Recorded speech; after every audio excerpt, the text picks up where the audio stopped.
Assalamualaikum warahmatullahi wabarakatuh. Selamat pagi anak-anak. Semoga hari ini kalian dalam keadaan sehat ya.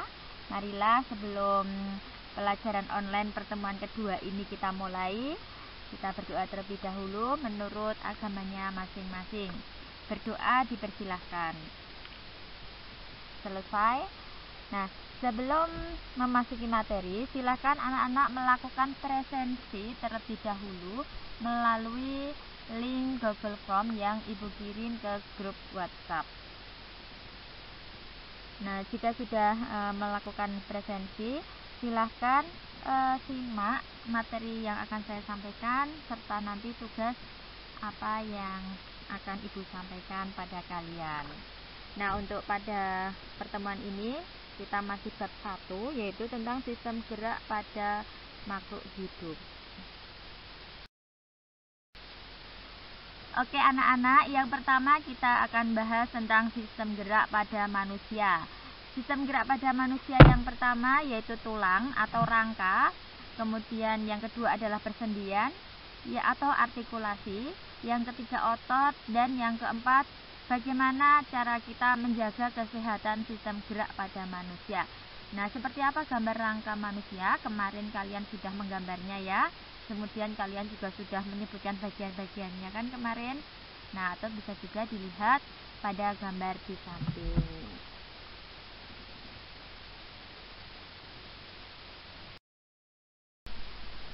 Anak-anak, untuk tulang rangka pada manusia itu dibagi menjadi 3. Yang pertama adalah rangka kepala. Kalian bisa lihat sendiri rangka kepala atau tengkorak dan bagian-bagiannya. Kemudian yang kedua adalah rangka badan, yaitu terdiri dari tulang dada atau lainnya. Kalian bisa amati sendiri, di sini sudah ada gambarnya. Kemudian yang ketiga adalah rangka anggota gerak, yaitu tangan dan kaki. Untuk yang kedua yaitu persendian atau artikulasi, terdiri dari sendi mati atau sinartrosis, kemudian sendi kaku atau amfiartrosis, yang ketiga adalah sendi gerak atau diartrosis. Nah, di sini akan saya bahas yaitu yang sendi gerak. Yang pertama yaitu sendi geser. Sendi geser itu yaitu sendi yang menghubungkan antara dua tulang yang memiliki permukaan yang datar. Nah, prinsip kerja sendi ini adalah satu bagian tulang bergerak menggeser di atas tulang lain. Kemudian yang kedua adalah sendi engsel. Tipe sendi ini mempunyai gerakan satu arah, jadi ada yang ke depan dan ada yang ke belakang, seperti engsel pintu. Contohnya yaitu sendi engsel antara lain sendi-sendi pada siku dan lutut. Kemudian sendi putar. Pada sendi putar ini salah satu tulang berfungsi sebagai poros dan ujung tulang yang lain berbentuk cincin yang dapat berputar pada poros tersebut. Contohnya adalah persendian yang terdapat di antara tulang tengkorak dengan tulang leher. Kemudian sendi pelana, yaitu pertemuan antara dua tulang yang berbentuk seperti pelana atau disebut dengan sendi pelana. Sendi ini dapat menggerakkan tulang kedua arah, yaitu muka, belakang, dan ke samping. Contoh sendi ini adalah pada pangkal ibu jarimu. Nah, ini bisa kalian lihat ya, gambarnya ada di bawah ini. Untuk otot pada manusia dibagi menjadi 3 bagian. Yang pertama adalah otot polos yang terdapat inti selnya di tengah, kemudian otot lurik, dan yang ketiga adalah otot jantung. Nah, apa sih yang membedakan antara otot polos, otot lurik, dan otot jantung? Kalian bisa amati tabel di bawah ini. Perbedaannya bentuk selnya. Kalau otot polos itu berbentuk gelendong dengan ujungnya runcing. Sedangkan kalau otot jantung, bentuk selnya berbentuk memanjang, silindris, serta serabut bercabang dan menyatu. Kemudian otot lurik berbentuk memanjang, silindris, dan serabut ujungnya tumpul. Nah, kemudian inti selnya bagaimana?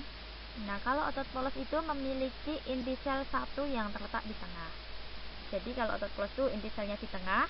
Kemudian kalau otot jantung itu selnya banyak dan terletak di tengah juga. Kemudian otot lurik memiliki inti sel banyak dan terletak di tepi.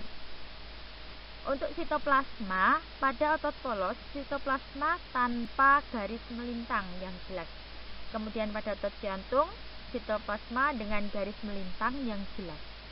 Pada otot lurik, sitoplasma dengan garis melintang yang jelas. Cara kerjanya, kalau otot polos itu bekerja di luar kehendak kita atau disebut otot tak sadar. Kalau otot jantung bekerja secara involunter atau di luar kehendak. Jadi otot polos dan otot jantung itu bekerja secara tidak sadar. Nah, yang sesuai kehendak kita adalah otot lurik. Itu bekerja sesuai kehendak kita. Bagaimana dengan kecepatan kontraksinya?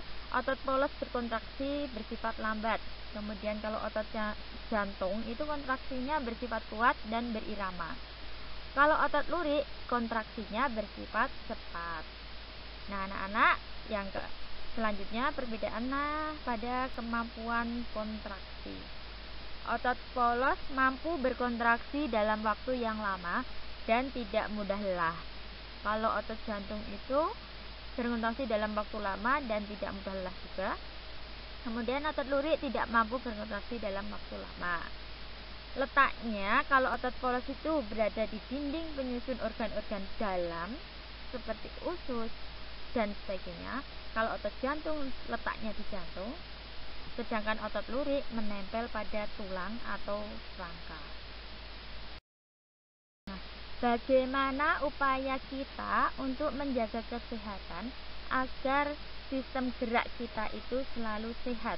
Yang pertama, yaitu kita bisa berjemur di bawah sinar matahari pada pagi hari, karena sinar matahari pada pagi hari itu sangat sehat ya, dan juga mengandung vitamin D.